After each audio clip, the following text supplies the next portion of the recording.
Assalamualaikum warahmatullahi wabarakatuh. Perkenalkan, nama saya Rizky Hidayat, NIM 6181111010. Saya berasal dari kelas PJKRB 2018. Nah, pada kesempatan kali ini kita akan membahas materi pada bab 9, di mana di bab 9 ini merupakan materi terakhir pada buku yang kita bahas ini. Di mana materi bab 9 adalah dasar-dasar perencanaan latihan, di mana kita akan ada 3 sub pembahasan. Yang pertama yaitu pengertian perencanaan latihan, yang kedua periodisasi latihan, yang ketiga manfaat perencanaan latihan. Kita masuk ke pembahasan yang pertama, perencanaan latihan. Pengertian perencanaan latihan. Perencanaan latihan atau training plan adalah seperangkat tujuan konkret yang dijadikan motivasi oleh olahragawan untuk berlatih dengan penuh semangat. Jadi perencanaan latihan ini itu adalah perangkat-perangkat yang perlu disiapkan untuk berlatih. Jadi sebelum kita berlatih tentunya kita harus mempunyai perencanaan latihan agar kita berlatih bisa dengan penuh semangat. Pembinaan prestasi olahraga perlu perencanaan yang disusun secara sistematis dan dilaksanakan berkelanjutan.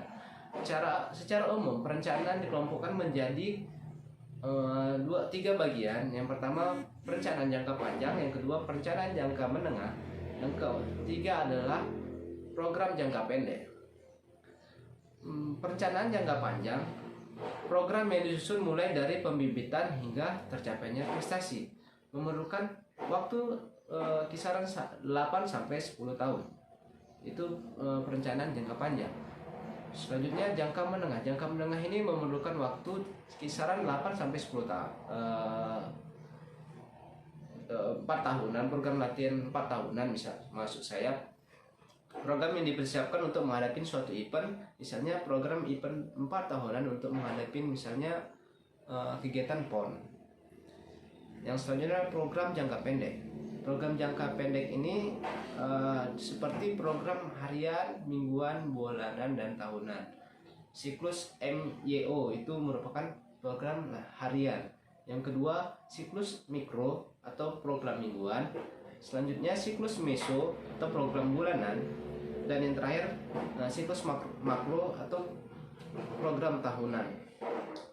Selanjutnya kita masuk ke periodisasi latihan. Program tahunan dibagi menjadi 3 tahap periode. Periodisasi latihan meliputi 1. Periode persiapan, periode pertandingan, dan periode transisi atau peralihan.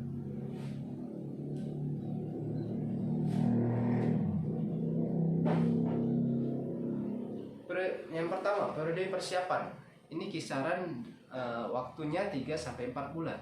Terdiri dari 2 tahap, yaitu persiapan fisik umum atau untuk memilih kekuatan, kapasitas aerobik, dan lain-lain, dan persiapan fisik khusus untuk melatih komponen biomor yang diperlukan pada cabang olahraga tertentu, misalnya speed, power, dan lain-lain. Proporsi latihannya yaitu 60% fisik, 40% teknik. Di tengah-tengah periode ini proporsi latihannya yaitu 50% fisik, 50% teknik. Akhir dari periode persiapan ada 40% fisik, 60% teknik. Itu tadi dari periode persiapan. Selanjutnya kita masuk ke periode pertandingan. Nah, ini kisaran waktunya 6-7 bulan. Pada periode ini dibagi menjadi 2 tahap, yaitu prakompetisi dan kompetisi. Pada awal periode pertandingan berisi latihan fisik 40%, teknik 50%, dan taktik 10%. Nah, jadi di periode pertandingan ini ditambah dengan latihan taktik yaitu 10%. Pertengahan periode ini berisi latihan fisik 10%, teknik 30%, taktik termasuk kematangan dari psikis yaitu 60%. Itu dari periode pertandingan. Periode peralihan atau transisi 1-2 bulan. Sasaran periode ini adalah mempertahankan kualitas fisik, teknik, dan taktik yang telah dicapai pada periode sebelumnya, serta mengembalikan kondisi olahragawan.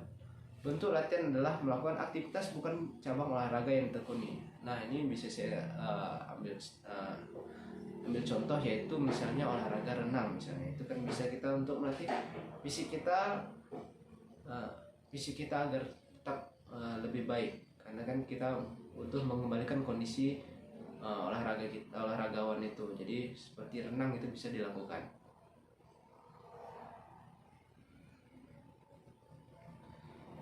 Selanjutnya, manfaat latihan antara lain. Manfaat rencana latihan antara lain: 1. Sebagai pedoman yang terorganisir untuk mencapai prestasi puncak. Nah, jadi dengan pedoman-pedoman yang kita buat itu, jadi kita bisa mengorganisir latihan-latihan yang kita buat untuk mencapai prestasi puncak kita. Yang selanjutnya, yang kedua, menghindarkan faktor kebetulan dalam meraih prestasi. Nah, benar, dalam pertandingan itu kita juga membutuhkan yang namanya faktor kebetulan, tapi itu bukan menjadi membuat kita ya mudah-mudahan aja menang. Itu salah, pemikiran salah. Jadi kita membutuhkan latihan-latihan yang benar, maka kita membutuhkan perencanaan latihan untuk mencapai prestasi yang baik tentunya. Jadi kita tidak hanya bergantung pada kebetulan, jadi itu salah. Jadi kita harus berlatih dengan baik untuk mencapai prestasi yang baik juga tentunya. Yang ketiga, menghemat waktu, biaya, tenaga. Jadi kalau kita misalnya berlatih, tentu aja pada saat bertanding kita bisa menghemat waktu kita, menghemat biaya kita, dan menghemat tenaga kita, karena sudah dibimbing pada saat latihan. Selanjutnya, untuk mengetahui hambatan sedini mungkin. Jadi pada saat kita latihan itu tentunya kita akan menghadapi namanya hambatan-hambatan. Nah, jadi pada saat latihan itu, apa yang menjadi kekurangan dalam diri kita itu bisa kita latih lagi, kita bekerja keras lagi untuk bagaimana kekurangan kita itu bisa kita tutupi. Jadi ketika kita bertanding, kita bisa mengatasi sedini mungkin hambatan yang kita punya itu tadi. Yang selanjutnya, memperjelas arah pembinaan prestasi. Nah, jadi tentunya perencanaan latihan ini kita bisa mengarahkan lebih jelas bagaimana sih pembinaan prestasi itu.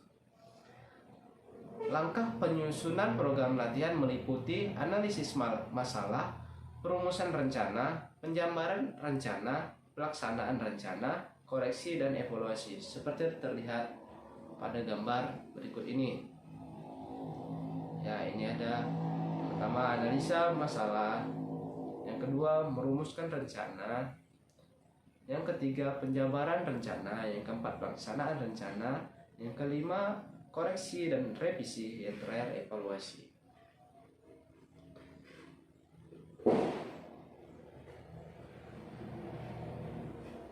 Nah, mungkin pada materi bab 9 ini hanya itu yang bisa saya sampaikan. Lebih dan kurang saya mohon maaf. Terima kasih sudah mendengarkan apa yang sudah saya jelaskan. Semoga apa-apa saja yang sudah saya jelaskan pada buku ini bisa bermanfaat untuk kita semua. Akhir kata, wassalamualaikum warahmatullahi wabarakatuh. Salam olahraga.